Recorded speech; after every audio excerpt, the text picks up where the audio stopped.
are live at 11:30 on a Tuesday, October 20th. My goodness, absolutely incredible nowadays. Time flies. It's like 2 inches away from the U.S. election, and we're going to see how that bad boy turns out. All I know is hot mess. Did I just do a hashtag on live stream? Oh, my wife would have start twitching. I hope she doesn't see today's stream. All right, always a pleasure. Let's start it out. Who's in the house? We got Nathan, yes, and Lewis, my man. Always a good time with the crew. Transaction fees are great and all when you're on the receiving end, but man, who's sick of getting nickel and dime? Too true, too true. I mean, not even just transaction fees. We're talking about literally taxation, particularly income tax as compared to like sales tax. Sales tax is cool. You know, they want to throw a tax on sales, yet the government wants to increase people's spending. They want people to spend. That's what grows an economy, spending and borrowing. So if they want to, why is there a sales tax? If they want to encourage growth of the economy by spending and borrowing, wouldn't there be no sales tax? So these people in politics have no idea what they're doing, and they're taxing sales, they're taxing income. It's the most ridiculous thing I've ever seen and experienced as a moderately aged adult. It's the most frustrating thing ever. The tax rate on income tax is absolutely disturbing, and the only reason the government gets away with it particularly is because of tax withholdings. People don't even see the tax that's getting sent to the government. So they smoke and mirrors, baby. That's all it is smoke and mirrors. Lewis says, what's RenVM current monthly analyzed revenue? I think I got $200 last month per node, per dark node. Cool. So, just, 2,400 bucks. Yeah, can't go wrong. I like it. It's obviously relatively low, but it's meaningful. It's a meaningful percent. At least it was a meaningful percent, truthfully, of the purchase price that I acquired it at. Current prices are coming down. Let's take a look at the chart real quick. Let's go through the intro first. Today's topic was supposed to be RenVM and the cryptoverse yield from transaction fees. But this is where I kind of want to segue a little bit into BlockNet and how they are advancing the entirety of the platform and really what the potential of their platform is. Absolutely one of my most favorite projects in the entire crypto space, not just because I'm a participant in the service node network, but because it really is a systemic requirement. Atomic swaps and literally just the narrative that they promote of DEXs and decentralized exchanges. They do it the best, and they've been doing it. They were the first, or if not one of the first teams and projects to ever talk about an atomic swap. So they get just kudos, big kudos for anyone who's the first and a pioneer in the space. Always gets big old kudos, and they get big respect on my book. And Arlen was on the show a couple weeks back, and just absolutely a good old time. Good old time talking with him, and it's always a good old time keeping up, seeing what that incredible team is doing. Very exciting time. So let's pop it over to the main screen. Today's episode is sponsored by Change Angel. All day, every day. Non-custodial swap exchange. Stop depositing your crypto on centralized exchanges. Bam! That goes with the theme. That goes with BlockNet. Start playing around with the BlockNet. The X-Lite is pretty much right here, and you jump on Discord and help them beta test. And I have that bad boy up over here. I mean, it's just gorgeous. This is nice and simple, and it's exciting. The only thing is just is liquidity, and once they're able to tap into a moderate amount of liquidity, this is just a gorgeous user interface. Absolutely incredible. So I'm playing around with it. I'm helping. I'm testing. I'm giving it a run through, and this is something that I'm probably going to put up on a screen, and I'm going to start having the DX, the Block DX exchange, just open, just to keep an eye and see what's going on with the exchange. It's a decentralized exchange. that my service node provides service node functionality for. Frankly, the service node also provides functionality for this in their decentralized SPV type of service, X router, where my service node provides access to a variety of these blockchains. I believe I have a good portion of these, running currently. Absolutely, very cool, very cool. It's too excited. This has been years in the making. Who's in the house? Barry's in the house. Always a pleasure. Genuinely different. Always a pleasure. Let's take a look at Ren real quick. We started. Lewis had Ren on his mind. So Ren, there's only a couple of projects in the crypto space that are my favorites, and there's obviously there's a centralized. It is centralized right now, centrally controlled in the current state of the mainnet rollout. But that does not diminish the excitement that I have for the project, particularly because um, most, or at least historically, all organizations are centralized. Every company, every corporation is a centrally controlled organization. So just because a crypto project and crypto is inherently or intent or uh, supposed to be a decentralized type of infrastructure doesn't mean you can't start off centralized as a company, as an organization, with good intentions to change the world. I mean, in all regards, this technology is not just uh, storing Bitcoin private keys. This is decentralized storage of information where the dark nodes, no one dark node, once sharding is enabled, and that's another topic, a technological topic, but no one dark node has access to all the information, so to speak. I guess that's probably the best way to say it. And not all of the dark nodes are required to be able to gain access to the information. I'm pretty sure that's spot on. That's the Byzantine fault tolerance aspect of the protocol that RenVM is, or RenVM executes, because it is a virtual machine deployed on a cloud server infrastructure.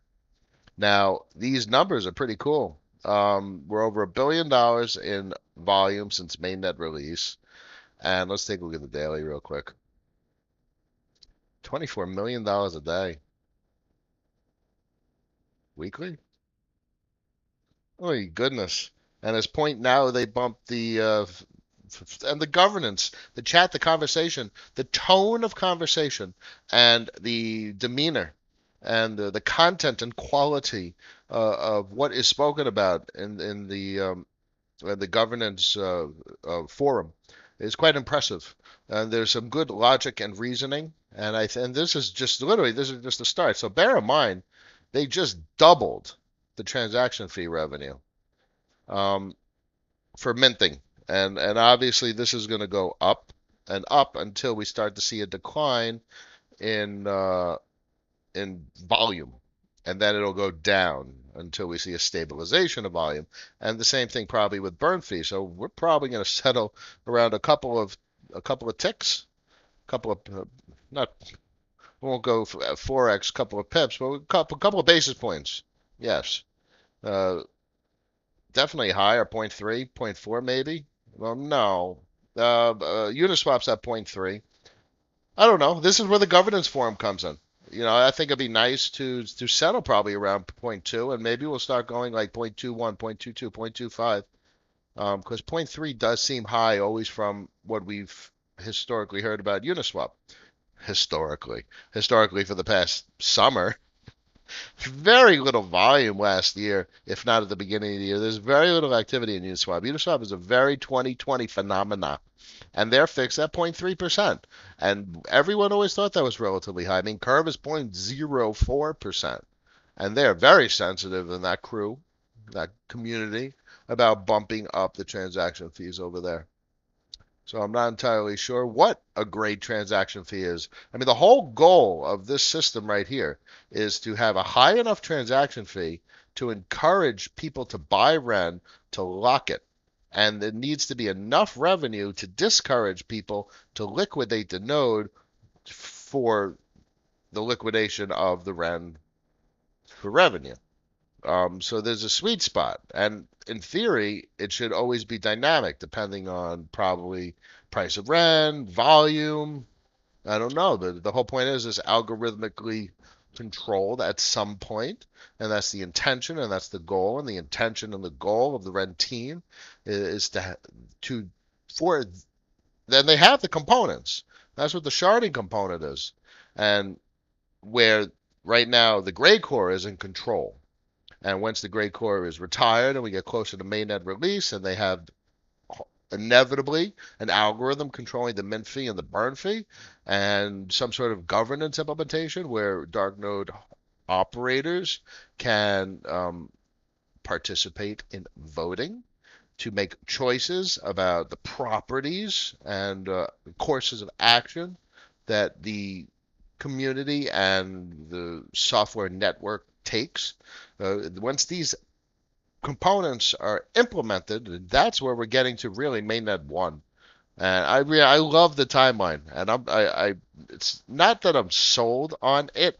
It's a good presentation, and it is well thought out, well documented, and there's nothing, there's no shortcomings to the way the process of mainnet escalation is described. There's extensive detail in the implementation and execution of the project overall as well as the software. And while there's not 100% open source, there's a great deal of information about the software that is currently deployed in RenVM dark node instances. So all in all, as I talk about like charts and stuff, or as I've talked about over the months, these are pieces of confluence. Confluence that suggest trustworthiness. Now, a person looking in from the outside sees a crypto project that's not decentralized, and that's all they see. But they haven't done the due diligence to see all the pieces of information that suggest trustworthiness. You know, you want not trustworthiness? Yeah, $25,000 market cap coin just launched on Uniswap, red hot. Hot news right off the press. 4 hours later, it's worth $250,000, and the person who created the smart contract in 15 minutes, rug pulls. Well, that's not. There's nothing trustworthy about that. What you want to look for is projects like Blocknet that have been doing this for years, that have evolved into a proof of stake network that has governance. And I mean, it's not the most decentralized or democratized governance because it's not the most widespread platform. It's not the largest blockchain.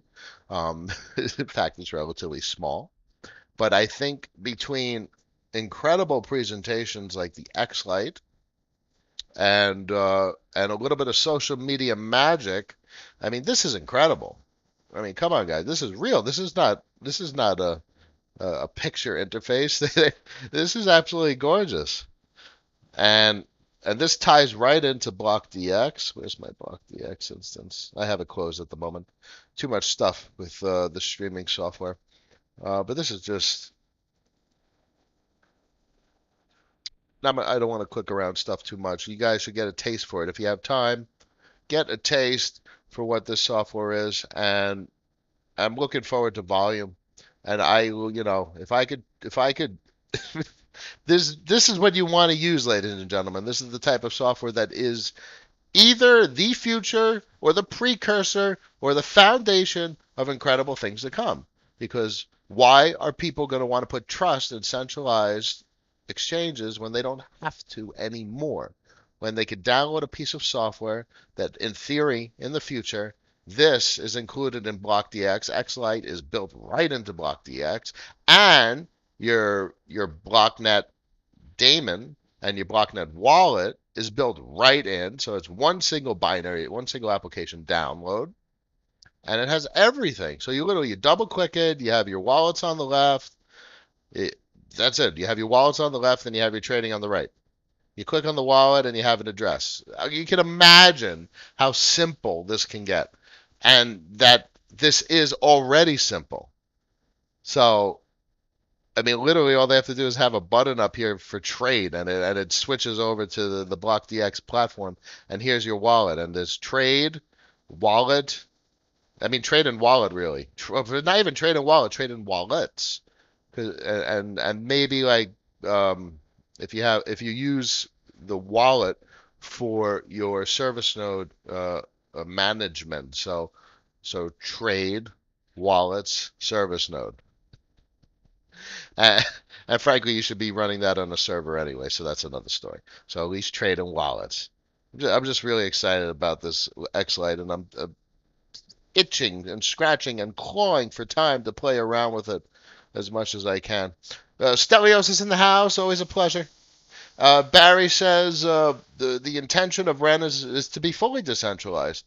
The intention of any honorable project is in crypto space is to be fully decentralized. I mean, Uniswap is literally hosted in an IPFS, and they have all the redundancies and capacity to maintain operation, not from any centralized servers.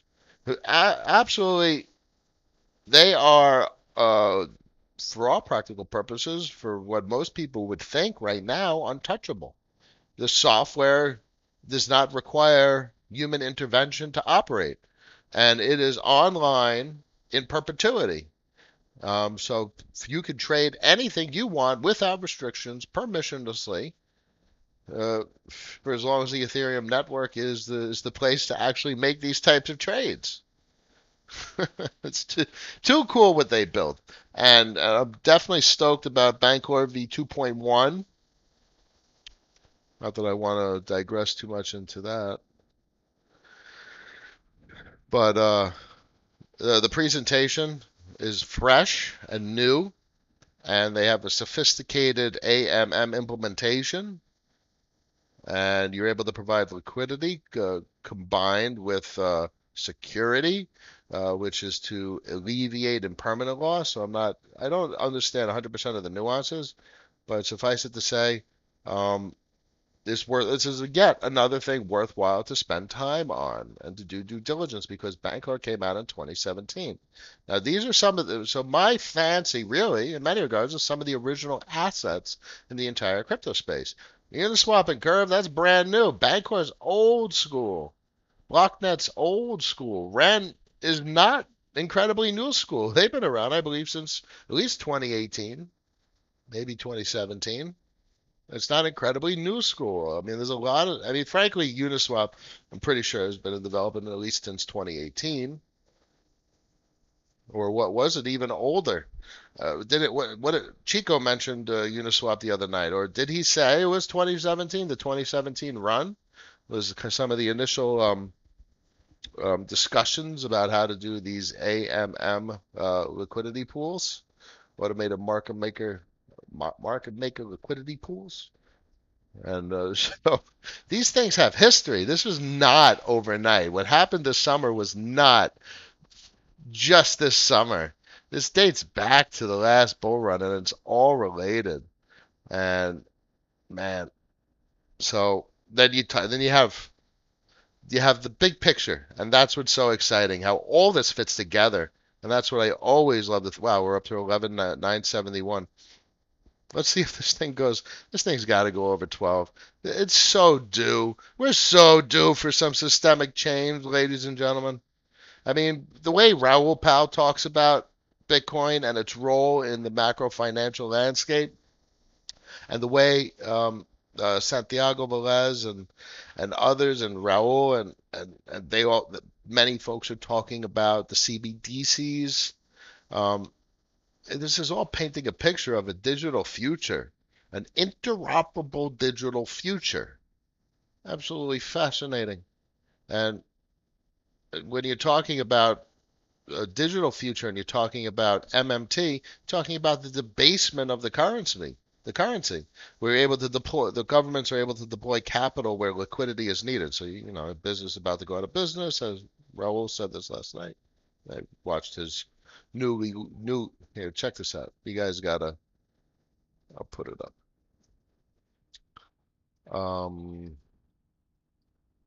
Now you go to Real Vision. I think it's on YouTube also, but I think it's on Real Vision for free. I just want to get you the title of it so you can search for it on Real Vision also. Bitcoin Life Raft and the new Bretton Woods. So all the countries are going to come together. They're going to make some serious monetary policy or even just fiscal decisions at this point and restructure global economies in a digital way so that you deploy capital where stimulus is needed, and then they could have a negative interest rate on a billionaire's bank account to get him to take money out of the account and start spending it, and this way they have complete control over the system. I mean, when you hear Raul talk in this video, um, it makes you want to just sit down and restructure the crap out of your portfolio and really start thinking about where things are heading in a meaningful way, because they're not heading backwards. It's not like anyone's going to start thinking it's a good idea to start accumulating dollars anytime soon. So that's just a bad idea. I mean, inflation is uh, just horrible, guys. So this is where we're at. We have our choices that we have to make, and we're forced to take our money out of a bank account. So if we're losing 10% on average of our money every year, it's not really an option, ladies and gentlemen. This is something we kind of have to do. They're forcing our hand. I'm sure as hell not going to accept this. And this isn't even first half of 2020. How do you like that? So they do have data from 2020 already. Look at these numbers, guys. And then if you want to really prove to yourself what these numbers are, you go to the Chapwood Index items. And these are the stuff that you use. This is everyday stuff. Diapers, haircuts, a dishwasher, nail polish, Ziplocs, and this is the average. This is the CPI that the Fed uses, but an actually real useful one. Even karate lessons, cool. I mean, come on, these are real useful types of. This is an index. This is a damn index, ladies and gentlemen. What am I missing in the stream? Stelio says tried curve. It looks like for different pools, the amount of curve lock for 2.5x is very different. 0.33 WBTC deposit, I need 8,000 of lock CRV. That's almost the initial amount of BTC. Sure. And then, it gets complicated because they just introduced a lot of pools. The price of curve has a lot of pressure against it. And as these new pools come online, what happens is folks with VECRV are voting to shift rewards to these pools away from the other pools. So if you go over here, you can see that type of the balance. You go over to, is it the gauge weight vote? Yeah. So right now, three pools getting almost all the, but Ren is the second highest voted pool. So that's what I vote for. I vote 100% for Ren. But it's been going down. I mean, when I started providing liquidity to this pool, uh, it was up at 30%, and now it's down to 11%. I'm almost at the point where, unfortunately, I would say I take it out and I put it in like Celsius and just really like consolidate a little bit.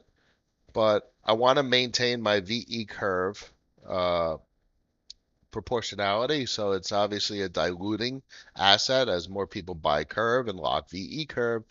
My share of VE curve is less and less unless I take my liquidity, my LP rewards. So I'm providing liquidity and I'm getting rewards. I have 65 curve there, and I have some over here. I have another 60 over here, the 120, and I keep pumping that in, and I'm able to maintain my proportionality of VE curve holdings, because the goal is to own as much of this as possible. The daily volume. The daily volume produces $10,000 worth of trading fees at this point. That's nothing to sneeze at. That's nothing to seize at, ladies and gentlemen, in a world where a bank account gives you jack shit, and frankly, the bank account takes 10% from you per year. So these are incredible numbers. If you get an 80, so you get an 82, 83% on your curve, which means if you have 100 curve, you're getting 83 curve per year. Now the problem is the price of curve is so. I mean, either this is a systemic collusion against it. I don't know because everything breaks down. I've never seen falling wedge after falling wedge after falling wedge. I mean, I see like there's got to be five falling wedges on this thing that broke down. And most recently, you guys remember me last week talking about this purple range, and it was just hugging the top and hugging the bottom, and then it broke down. And then it broke down even worse into a damn descending channel, which broke down. It's so damn frustrating that it keeps breaking down. Now, I gotta, I maintain my emotionless perspective on the investment, and surely I get emotional because it's absolutely ridiculous that it keeps breaking down. This is one of the most exciting platforms in the entire crypto space, and they're actually offering you a percentage of the trading fees. $964,000 worth of trading fees has been accumulated to be distributed to me, VE Curve holders, and my proportional ownership of VE Curve. So let's take a look. Let's see if we can see how much VE Curve there is. Yeah, there's 18 million VE Curve. That's a lot. Calculator. Uh, Take an average. What I have, 18,597. All right. I have a small percentage of the total VE curve. I mean, that's the fight. And is it worth it? And everyone has to individually make that choice if they want to allocate some funds to a speculative investment. So that's why I talk about this and why I've talked about it often. So it does produce returns, and it produces returns that make a bank seem pathetic. And frankly, Aave makes a bank seem pathetic, and Celsius makes a bank seem pathetic, and BlockFi makes. How many things do we have this year that make a bank seem pathetic? Absolutely, it's incredible. Um. Oh yeah, Stelios, go here. You go right here. With the 2.5x bonus, you get the bottom percent. So notice when it says 10% to 26.14%. So if you get the 2.5x multiplier by providing curve to lock it for VE curve, you could get up to 26.14% return on curve for this pool. Obviously, someone who provides zero VE curve is going to get 10.46%. So that's how you read that. Pellets in the house, always a pleasure, my man. James, that Real Vision video with Raul is crazy, dude. He's got to be one of the most interesting people to listen to. The clarity of his ideas is awe-inspiring. I can only hope to maintain a topic of conversation, a clearly sequenced story is something that sometimes I struggle to achieve. His clarity and his capacity to have a cohesive idea and see a start and an end to the way to tell the story of that idea is quite impressive. Pellets, I missed yesterday's stream, so I'll ask today if you can share your thoughts on Bancor V21. The Bancor V21 is really cool. I brought it up a couple minutes ago, earlier in the stream. This is the first AMM dating back to 2017, and they finally issued governance, and they have their new AMM smart contract that they offer a solution for impermanent loss. So you're able to provide your liquidity to many pools at this point. And the big thing about Bancor is that the pools are always balanced against BNT itself. So any liquidity, Ethereum BNT, Ren BNT, Curve BNT, everything is against BNT. So they have their math and they have their AMMs and their curve logic and their algorithms, and they are now. I don't know the full details off the top of my head about how they cure impermanent loss, but it's they have this mechanic that I I wish I had more time to look into these types of things. I got a computer over here, a computer over here, and the second I get off these streams nowadays, I'm really running around like a chicken without a head. But the point being, what's most important, at least for a person like me, that don't have the time, but I do have a capacity to have interest in these things. I do have interest, and I want to look into it.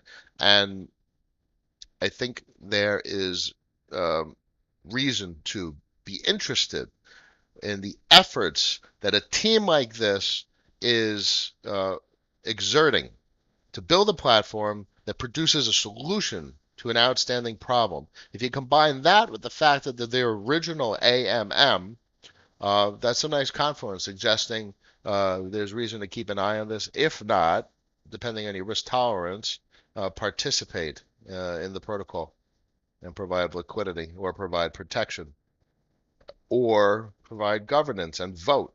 Because nope, and that's where you go to vote. But you could go here and you're able to vote, which is really cool. So I voted a little bit, and that's how I'm participating. Interesting stuff. Yeah, Jay's my man. Pellets. Uh-oh. Yeah. I basically said the same exact thing that I just said. It's all good. I don't I haven't looked over the full details of their 2.1 protocol, how protection works as compared to providing liquidity, and what the VB&T significance is, other than from a providing voting rights. So I don't know all the details, but suffice it to say, this is their new presentation. That's I believe it was launched this week or late last week. So this is nothing to sneeze at. This is not trivial work, ladies and gentlemen, that they are presenting for people's consideration. Anyway, always a pleasure. Thank you, everyone. 12:01 on a Tuesday afternoon, October 20th, halfway through the month. Getting oh so close to Election Day. Thank you, everyone, for joining me. As always, smack those thumbs up. Tell everyone to subscribe. And I wish you all a wonderful Tuesday afternoon. Peace.